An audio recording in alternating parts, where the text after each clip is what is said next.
unlikely of any wrongdoing in the sale of contaminated off-specification fuel, but minority in Parliament cries foul. Supreme Court dismisses application by businessman Alfred Woyome not to be cross-examined orally.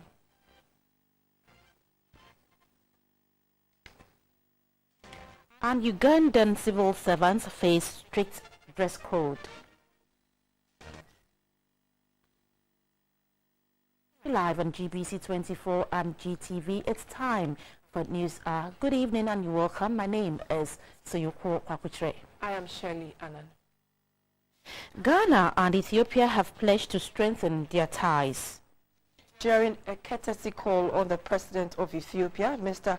Mulatu Shomi, by President Akufo-Addo on the margins of the African Union Summit in Addis Ababa, the two leaders pledged to raise the level of cooperation between their two countries. Ghana and Ethiopia have had harmonious relations dating to the days of the formation of the Organization of African Unity, OAU, in the 60s, which is now the African Union. Ghana's Osagyefo Kwame Nkrumah and Emperor Haile Selassie of Ethiopia played instrumental roles in the decolonization of Africa and the strengthening of the Pan-African institutions. Since then, the relations of the two countries have been cordial. Ethiopia's president, Mr. Mulatu Teshomi, noted that Ghana and Ethiopia have a common call for deepening the ties in the areas of trade, investment and education. President Akufo-Addo thanked his Ethiopian counterpart for the reception accorded him and his delegation. He commended President Teshomi for the rapid infrastructure development taking place in his country, adding that this will spur growth in neighboring countries. Touching on the fight against terrorism, President Akufo-Addo assured President Teshomi that in Ghana, the people of Ethiopia have a strong and steadfast friend. President Akufo-Addo also thanked Ethiopia for playing host to institutions of the African Union for the last 54 years. We're thinking of bringing up a proposal within the AU to honor the Emperor Haile Selassie and also for his role in the establishment of the AU, of the OAU, and also the late Prime Minister's Meles Zenawi for his role in the transformation of the AU into the current AU. In Ethiopia at the 29th AU Summit in Addis Ababa, Ethiopia, President Akufo-Addo signed 8 treaties, protocols and charters of the African Union. It means Ghana is committed to the set objectives of the continental body. The treaties signed in Addis Ababa include the Constitution for the African Civil Aviation Commission, Protocol on the establishment of the African Monetary Fund, the African Union Convention on Cybersecurity and Personal Data Protection, and the Road Safety Charter. The rest are Protocol to the African Charter on Human People's Rights, on the Rights of Older Persons, Statute for the African Minerals Development Center, Statute of the Pan-African Intellectual Property Organization, and the African Union Convention on Cross-Border Cooperation. The AU Commissioner for Social Affairs, Mrs. Amira Ifadil, thanked President Akufo-Addo for the importance accorded the policy instrument for advocating the African Union agenda, especially in the areas of roads, maritime, transport, as well as ICT and cybersecurity. President Akufo-Addo said all the treaties he has appended his signature to are all important building blocks for Africa to facilitate the integration for her continent, especially to deal with issues of economic development. He urged his colleague heads of states to also sign and ensure its full implementation for the continent's development.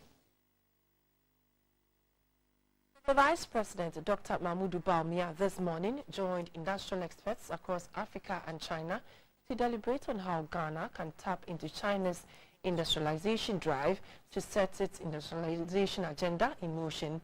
The Vice President, Dr. Mahmoud Bawumia, said the Chinese industrialization model is worth replicating across Africa. Ghana and China relationship is anchored on the South-South cooperation and it dates back to the 50s. China has over the last couple of decades witnessed massive transformation and has become an eye-opener to many developing countries, including Ghana, that with well-thought plan, the back of poverty can be broken. In 2015, at the Sino-Africa Summit in South Africa, China voted $75 billion in aid and investment to bolster economic growth in Africa. The Chinese envoy to Ghana, Madame San Banghong, said about $30 billion out of the $75 billion have been disbursed already. She added that the move is aimed at taking the top spot on the table of Africa's biggest economic partners. China is the largest trade partner of Africa, and Africa is the third largest investment destination and the second largest contract engineering market for China. Nearly half of the $60 billion US funding support from China pledged to Africa has been dispersed or arranged since the Johannesburg summit of FOCAC. The Institute of Democratic Governance is the latest organization to focus on the impact of China on Africa's drive towards economic development. Dr. Emmanuel Akwete said the Chinese model of development presents African governments the unique opportunity to transform their economies. The driving force of China's development, as I read in the book, is a country seeking to make over 1 billion people happy, live happily in a rounded way, their cultural life, science education, and so on. And they build formidable educational institutions. Chinese labor force, workforce, is considered one of the best.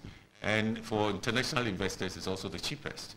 So there are a number of things that we ought to take into account as we seek through this meeting and various other interrogations to understand how they succeeded, how 3 decades could transform a country of 1 billion people with a huge territory than we have. The Vice President, Dr. Mahamudu Bawumia, said the latest deal struck with the Chinese government shows the government's commitment to learn from best practices around to transform the Ghanaian economy. Our ability to benefit from our relationship with China, and for that matter with any partner country, depends as much on our own vision and strategy to get to where we want to be, and our discipline to execute our chosen development trajectory. No country can be responsible for our long-term growth and development in ways that benefit our citizens. We, Ghanaians, are solely responsible for our long-term growth and development. China has projected that by 2020, it will work hard to lift the over 1 billion of its citizens out of poverty. The World Bank estimates that a person who earns less than $1.50 is poor. Meanwhile, Vice President Dr. Mahamudu Bawumia says the over $15 billion Memorandum of Understanding Investment Financing reached with the Chinese government on its recent visit to Beijing is not a loan but a new financing model which will not add a cent to Ghana's current debt. Speaking at the first Ghana-China Relations Conference in Accra, Dr. Bawumia said the new financing model is designed to leverage on Ghana's natural resources, especially bauxite, to unlock the potentials of the country's natural resources. As we sat down preparing to go to China, we understood very clearly that Ghana's space for borrowing was very limited or non-existent, very, very little space for borrowing to finance this sort of agenda, because you had borrowed so much as a country. Your debt to GDP ratio is too high. So we needed to think of a new strategy for which we could take to China to explain to China how we wanted to finance our infrastructure investment. We could not ask China to give us aid to finance this type of quantum of investment we needed. We could not borrow this quantum of money we needed. But we knew we had the bauxite sitting in the ground. So we said, this is time for a new model, a new financing model. China, by and large, had been lending money. That was the old model. And we are saying we can't borrow, but we know we have the wealth. So let us find a way. So essentially what we did was to propose a new way forward. We sought to leverage less than 5% of our bauxite deposits to unlock close to $20 billion. That was the basic plan. Say we have, a need of close 15 to 20 billion. We know we have 460 billion sitting in the ground. Can we reach an arrangement where we can leverage less than 5% of our bauxite reserves to unlock this 15 to 20 billion? And that agenda includes the construction, because we need this for construction of hundreds of kilometers of railway lines, roads, provide irrigation facilities, hospitals, schools, construct dams, and so on. This new model means that we are not borrowing money from China. Somehow people think that we've gone for a big Chinese loan of 15 billion. No. We are proposing a joint venture with China that we bring less than 5% of our bauxite reserves, which we own, and they bring the 15 to 20 billion. That is the joint venture.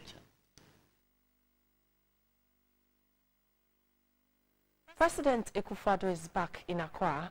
His plane touched down this evening after attending the 29th ordinary session of the Assembly of the African Union in Addis Ababa. The president was received at the Jubilee Lounge of the Kotoka International Airport by the Vice President Dr. Mahmoud Bawumia.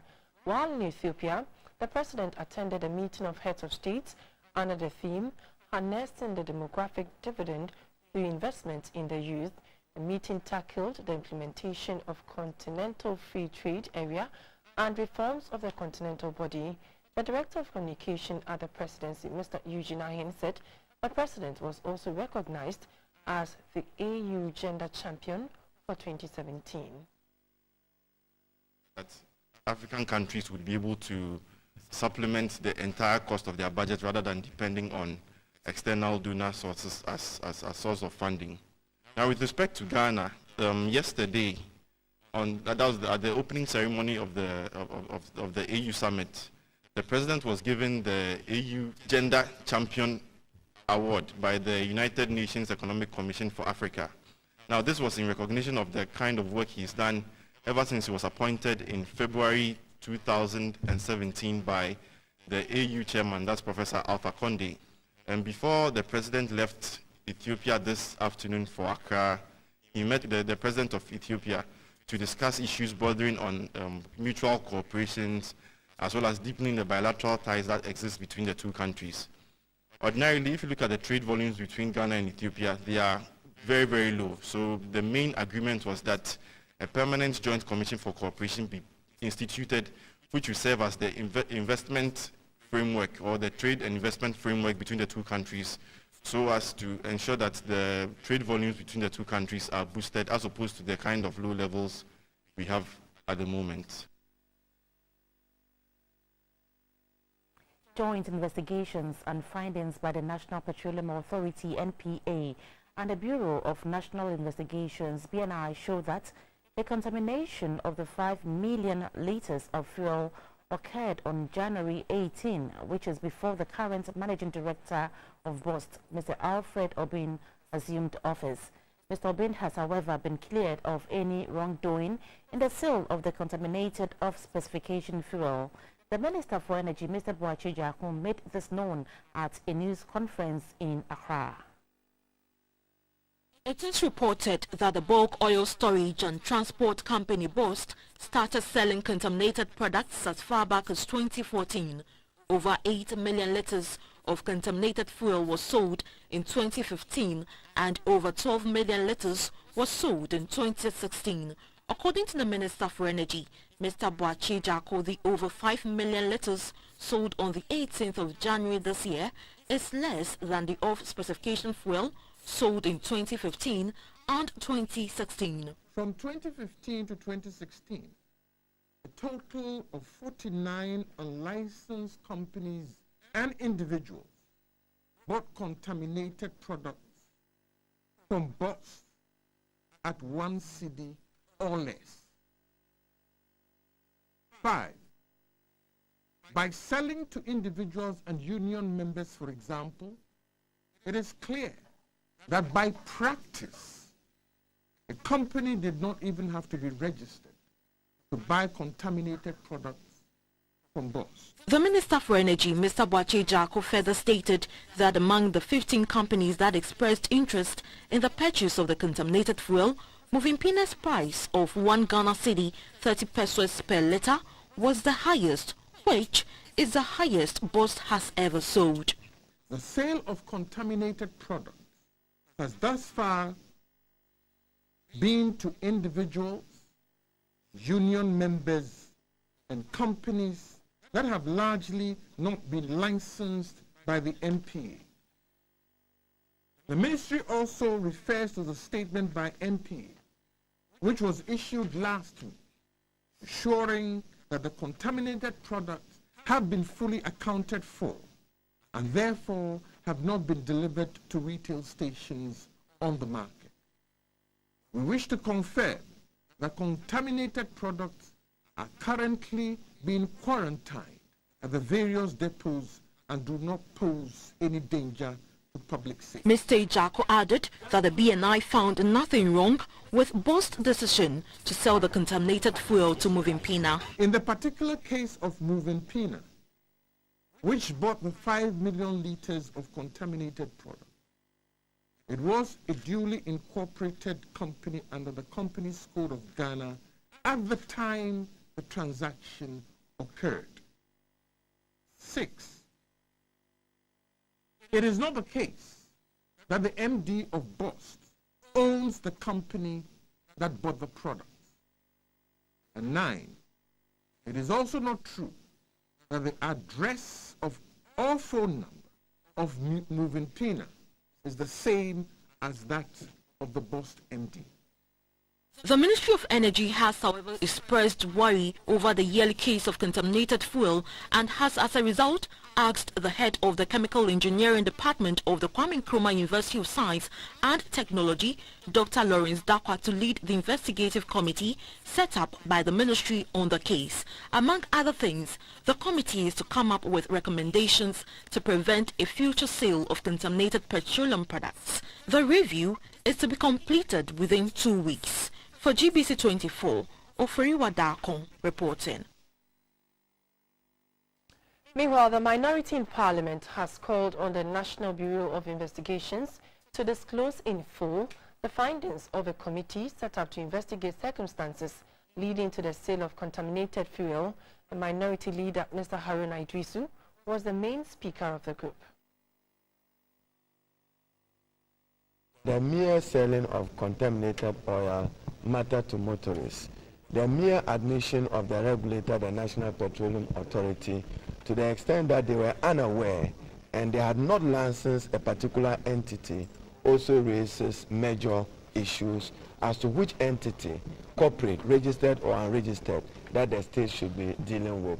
The BNI will have to come public to share with us what they have investigated and what their findings are, and not just a mere statement to the effect that the minister should dissolve his committee. We believe that this action of the BNI can only be sowing the seeds of corruption in our country, and then also allowing and preventing sunshine on matters that is of public interest. We are already aware of an internal theft between the ministry and other players within the government. This reticent development we find unacceptable, and therefore, if the president means well in fighting corruption, he should not be seen supporting any cover-up and must allow the ministerial committee to proceed henceforth with full investigation of the matter and report publicly. The Parliament has approved a formula to distribute an amount of 2,261,000,000 for activities under the National Health Insurance Authority for 2017. The new formula will see the amount used to pay claims arrears for 2016 and other NHI operational expenses. Approving the budget for the National Health Insurance Fund, both sides of the House had different opinions regarding the money allocated for the fund. The head of the authority is the chief executive of the National Health Authority. And he is seated with the day-to-day administration of the authority. So if a formula emanates from his outfit and from his management, Mr. Speaker, we don't see how it contravenes at 5650. If we cannot do so much for the people of this country, let's work so hard collectively to ensure that the hope that this government promised to revive the National Health Insurance Scheme, we achieved that. After 6 months of promise of hope to revive and strengthen even ID cards, they are a problem for the poor people of this country. This is not one of the funds which should suffer a cut. We are saying policy must lead the process for a revision of this fund to make it more efficient. We expect government to be walking the steps of getting the scheme and the fund out of its distress, not the promise that you are balancing something. You are balancing what? You have no fiscal space. We promise to restructure, we promise to revive, we promise to revamp, and we are on course. We never said we do it in 2 days. Neither did we say we do it in 100 days. Some of us promised one company for 8 years, nothing happened. So if we promise restructuring and reforming and reviving, and we are only in 6 months completed, is this a crime? Is this a failure of promise? Meanwhile, members of the House condemned illegal logging of rosewood despite the ban on the practice. A batch of 74 persons living with disability have been employed by the Ministry of Roads and Highways to man toll booths across the country. The recruitment of such persons is in line with government's commitment to reducing the unemployment rate among persons with disability in the country. The program was launched at the Obiman toll booth in the Ga West Municipal Assembly. During his vetting process before the appointment committee, the then minister-designate for the Ministry of Roads and Highways, Mr. Kwesi Mwakwata, pledged to give 50% of the manning of the toll booths to persons with disability across the country. The launch of the initiative took off at the toll booths at Kobiman on the Accra and Sawon Road.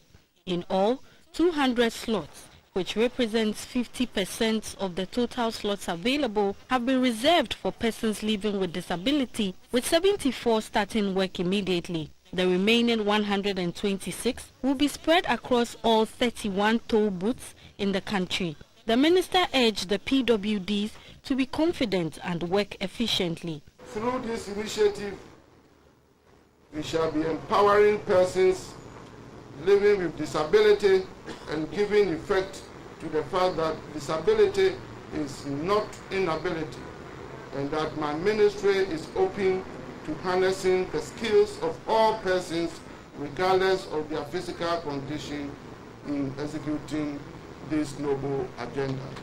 The president of the Ghana Federation of Disability Organizations, Mr. Yaofori Deborah, thanked the government for involving them in the selection process. This first step is going to give assurance to all persons with disability to work hard to earn some skills so that they could be considered in the job market.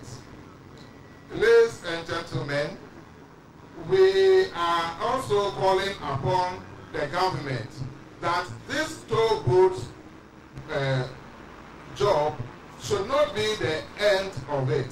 The chief executive of the Ghana Highway Authority, Mr. Victor Owusu, pledged his outfit's support for the new employees to make their work more efficient. A person with disability who has been employed under the program, Abubakar Zakaria, spoke to GBC24. They shouldn't, do this one and then maybe they may think as if it has done.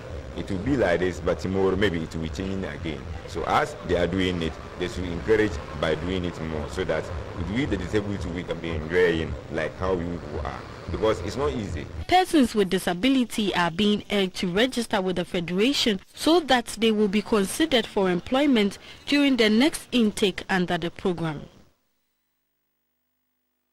The Supreme Court has dismissed the application filed by businessman Alfred Woyome seeking to stop an order by one of the justices of the Supreme Court, Justice Alfred Benin, that granted the Attorney General the go-ahead to orally cross-examine him. According to the Apex Court, the application has no merit and no basis.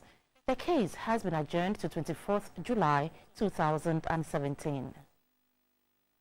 According to the court, the application filed by Mr. Alfred Woyome could not exhibit how the oral examination could hurt or bring hardship to them. Counsel for Mr. Woyome, lawyer Ken Anku, declined to state exactly how his client would hurt in the process when he was given the opportunity by the court. Deputy Attorney General Godfred Odami told the court the applicant failed to address some pertinent considerations and therefore awarded a cost of 20,000 against the applicant.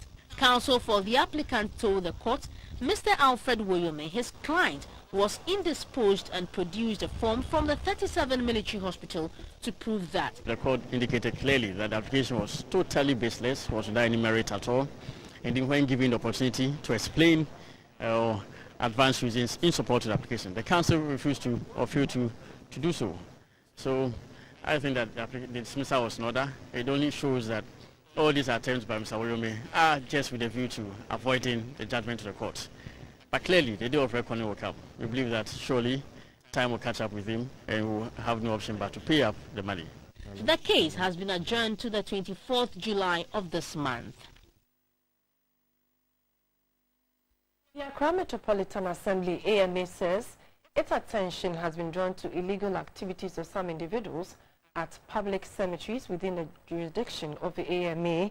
The Assembly reminds the public that it is illegal for people to make payments to the cemetery wardens for the allocation of burial space.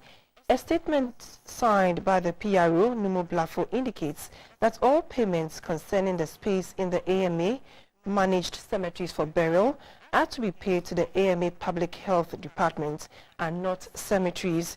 Persons who bury their corpse without going through proper procedure shall be prosecuted and the corpse removed.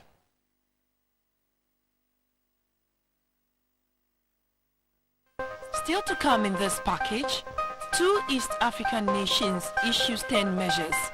Public servants in Uganda are to conform strictly with the dress code, while Tanzania passes legislation for greater control and ownership of its natural resources. These and more coming up. Stay tuned.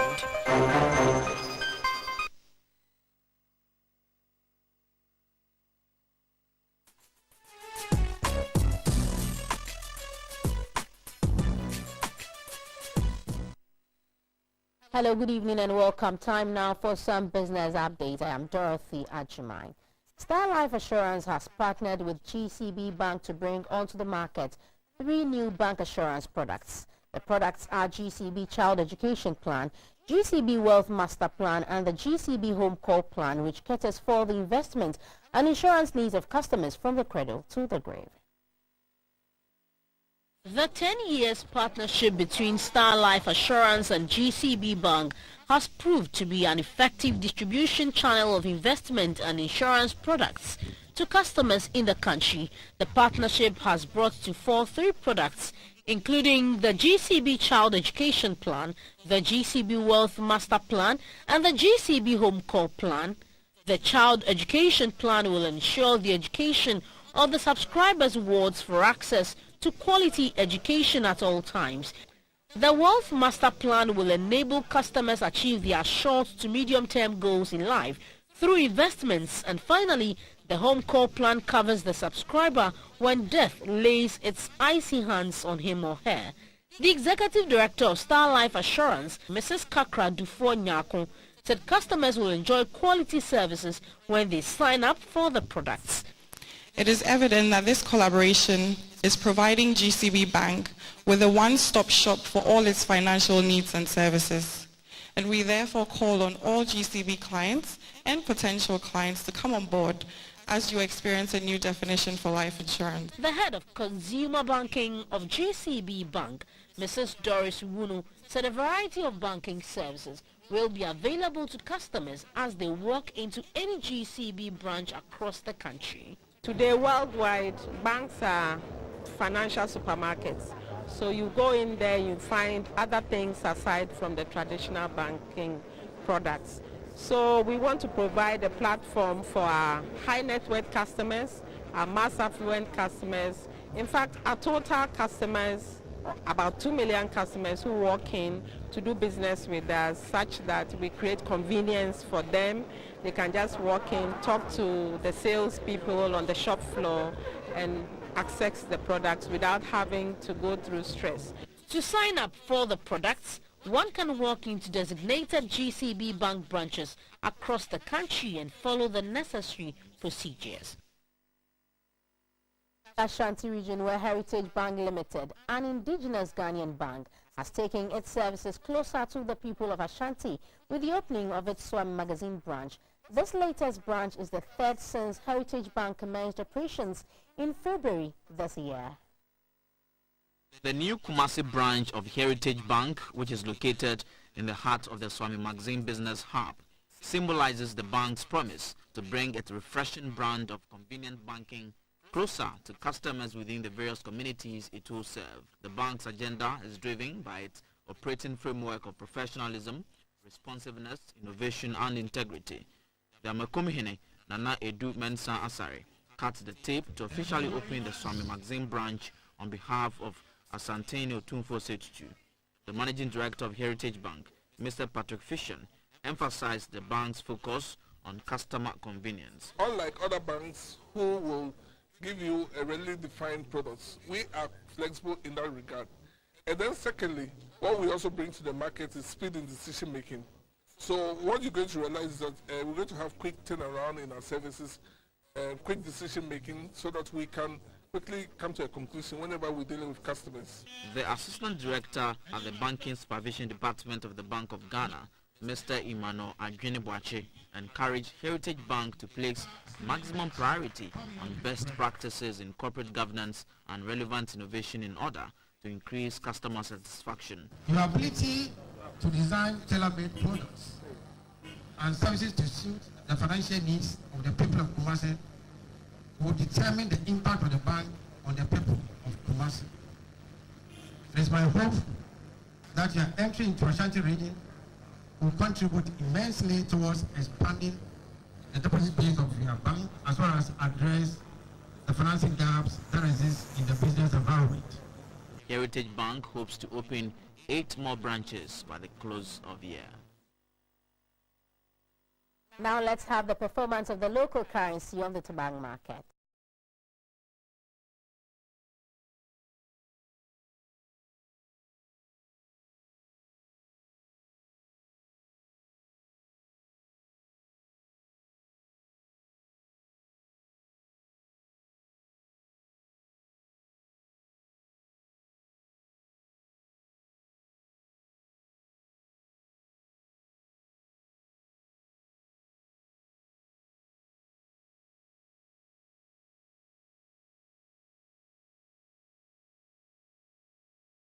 Now the prices of gold, cocoa and light crude on the commodities market.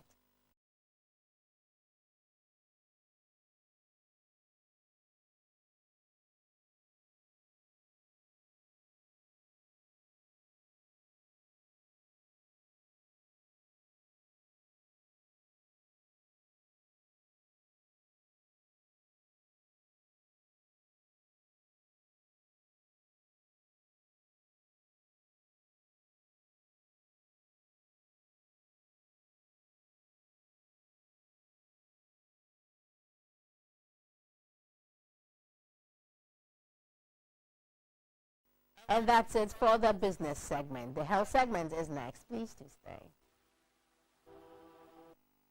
Much for staying on. In this segment, The Tema General Hospital has acquired a new incinerator to ensure healthy disposal of medical waste. Proper disposal of surgical and medical waste has been the hospital's major challenge over the years. According to health experts, surgical and medical waste must be disposed of properly to avoid contamination and other health implications. Ideally, they are incinerated, but over the years, the Tema General Hospital has relied on private contractors to dispose of hospital waste. This, according to the authorities, do not only increase their budget, but also poses health risk if the waste is not properly disposed of.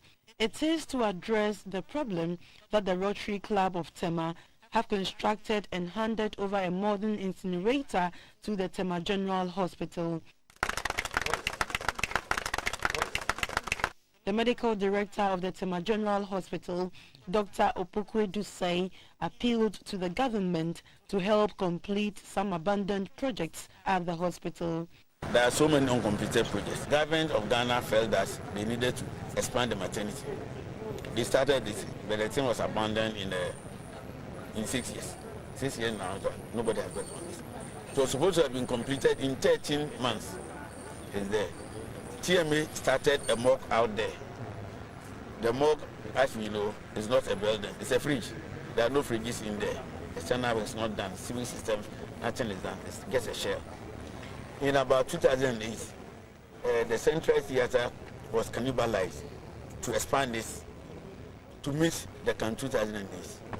You know Ghana, we couldn't finish before the Can 2008 ended, so that project also ended.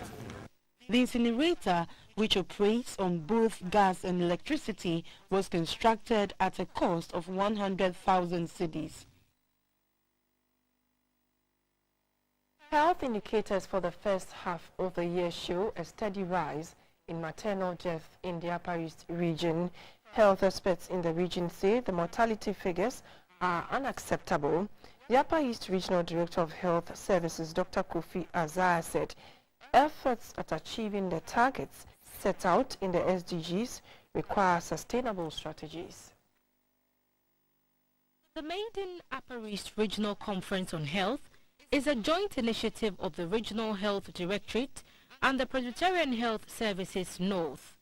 The conference was to build synergies among regional stakeholders in finding appropriate means to addressing critical barriers to maternal health at the community level, among other things. This is a follow-up of earlier successful arrangements held in 3 selected districts of the region under a project dubbed Maternal Health Accountability Program, with funding by the EU and CBM and International Christian Organization. The intervention is targeted at contributing to improved public responsiveness to maternal health in the districts. The Regional Director of Health, Dr. Kofi Issa, challenged stakeholders to work in partnership and complement each other's efforts to improve the reproductive health of their populace. Dr. Issa underscored the need for all to fight hunger and starvation, as poor nutrition contributes greatly to maternal and infant mortality, especially during the first 1,000 days of life. The Deputy Upper East Regional Minister, Mr. Frank Husseini, said though a lot had been achieved in addressing maternal and infant mortality, there is still room for improvement. A poorly nourished infant survives by the grace of God into a stunted adult who might be performing poorly in school, ends up as a school dropout or illiterate, and nobody would even know that this fellow knows his or her own rights, how much more reproductive health rights. Some participants also shared their sentiments on maternal health. The event was spiced with traditional drumming and dancing. Roads within the Koforidua Regional Hospital have been rehabilitated for smooth transportation of patients to and from the Eastern Regional Hospital. The routes that lead to the various departments of the hospital, including the surgical ward, theatre, administration block, scan center, male medical ward, antenatal clinic, diabetes and hypertension clinic have been in deplorable state for some time now. This, according to officials of the hospital, causes more pain to patients and affects the time they had to get to these centers for treatment. Now, pavement blocks have been laid for easy access to these centers. The philanthropist, who is the CEO of Chocho Industries, Alhaji Dr. Mustafa Otibuateng, said he was moved by the care and reception given him by the nurses and doctors of the hospital when he was sick. I was touched by your sacrifices and decided to put an end to the over-destruction caused to your vehicles. Love for one's country is part of Islamic faith as an Ahmadi Muslim. However, as a true Muslim, my faith teaches love, care, compassion, and service to humanity. The Deputy Director of Pharmaceutical Services, Mr. Leslie Vanderpoy, expressed gratitude to the philanthropist for the support. The Eastern Regional Minister, Mr. Erikwache Dafo, said support to the hospitals is very much appreciated since government cannot do it all. He said government will continue to support the health sector. As leaders in the Regional Coordinating Council, will continue to support you in whatever you do. Anytime you are in any difficulty or you want us to facilitate any particular effort, please, our doors are open and we will listen to you with good ears. Managers of this hospital, we also want to assure you that we are carefully examining government policies, programs and projects, and in due time, what can upgrade, maybe facilitate the good services that you are rendering here, we'll also let you know, and it will come as when it will come. You're watching News Hour live on GBC24 and GTV. We're taking a short break. International news follows.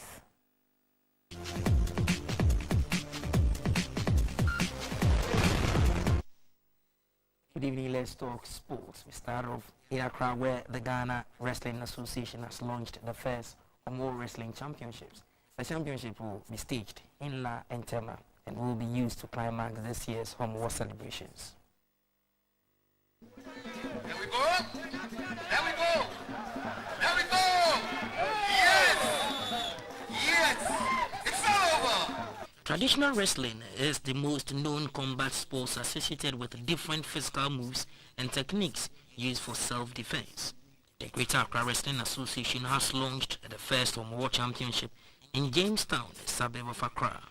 Officials said events will be staged on the beaches of La Entema and will officially climax this year's Home War celebrations.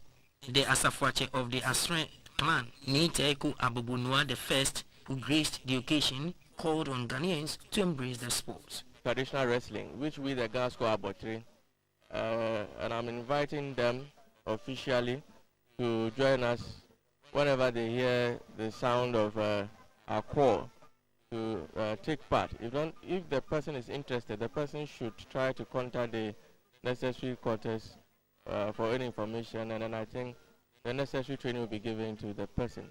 And I think the sport is going to go far. The Vice President of the Ghana Wrestling Association, Mr. Norbert Amefu, said the competition will give the technical handlers the opportunity to identify talent for national use. Wrestling is something that we knew in the 60s and the 70s. Those days, after sea, this is what we do. We wrestle in the sand, and then sometimes we even bet on it. Whoever wins, takes, the bet. So it's about going back to our roots. And having a place like this too, I think we're going to do very, very well. This is where we all started from. Now we've come back here again. From what I'm seeing now, I think the national will be able to do more. Let us don't forget that national, we cannot produce players. It is the regions. So we will give them every support that they will need to develop the wrestling. A wrestler, Olivier Aye, called for support to enable the sports growth. We hope that so far as it's part of sports in Ghana, we want to promote it. Corporate bodies will come and help the government so that we promote it, so that we can train and train well, because it's not easy. Officials say the competition will start in Tema on the 5th of August and in La on the 26th of August. To Nigeria, where the Ghana Arm Wrestling Federation has won the bid to host the 2018 Africa Arm Wrestling Championships in Accra. The African Arm Wrestling Federation, after considering bids from Morocco and Ghana, decided on the latter in a majority vote during its Congress in Lagos, Nigeria. 16 countries are expected in Ghana for the annual Continental Arm Wrestling Championships in June 2018. Meanwhile, the Golden Arms, the national team, are back home from Nigeria with a total medal haul of 22, placing an overall second at the 2017 Africa Arm Wrestling Championships. They won 10 gold medals and 6 silver medals.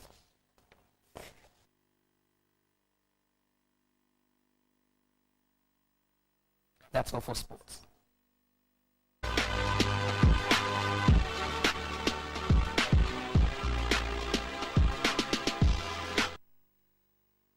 This segment is brought to you by Cowbell. Digital art is gradually taking over traditional paintings in Ghana.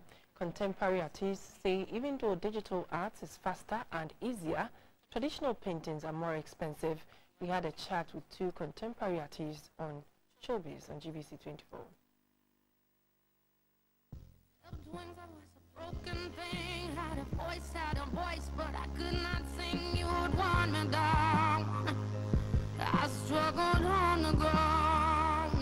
Which one is easier, the traditional way or the digital way?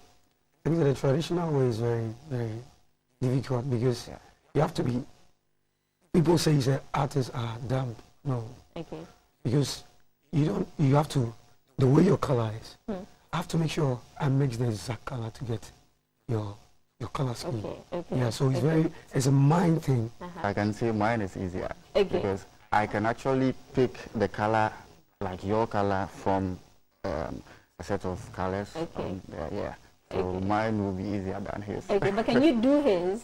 Have you tried your hands at this before? Growing up, I used to draw with the pencil. Okay. I was very good with the pencil, but we got to a time I just switched to the computer. Okay, you took the easy way out. Have you tried your hands at his? Tried at digital or no? Yeah, I tried it. A friend of mine was trying to give me, but I think I'm limited to that. The digital one, it's expensive. You need a very good computer and the gadgets. You also need the Wacom tablet. That thing is very expensive. It's expensive. Yeah. The traditional one also, because we don't have the equipment here.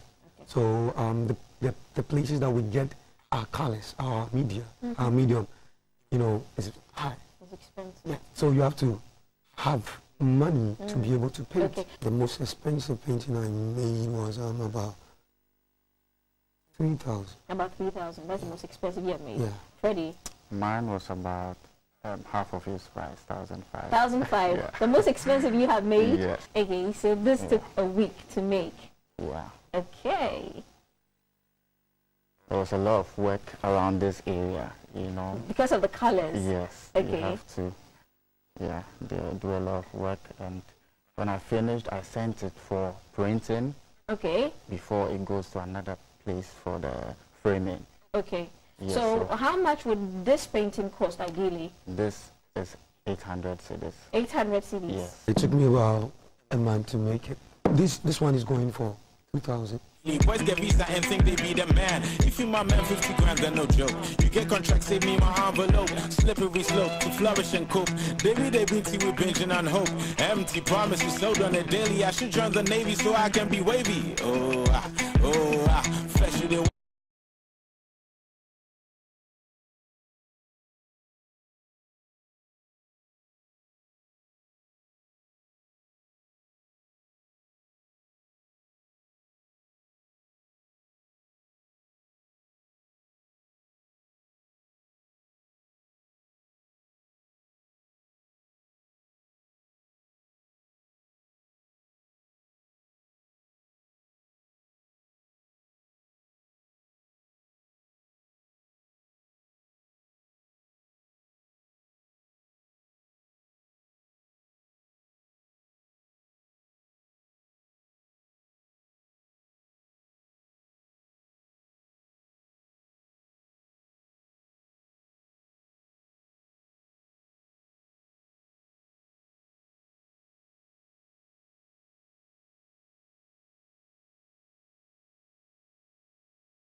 July is here and it's good news. The weather is going to be cool, a little bit breezy in the morning and the evening hours, the afternoon, a little bit warm for any outdoor activities. So join me same times tomorrow for more updates.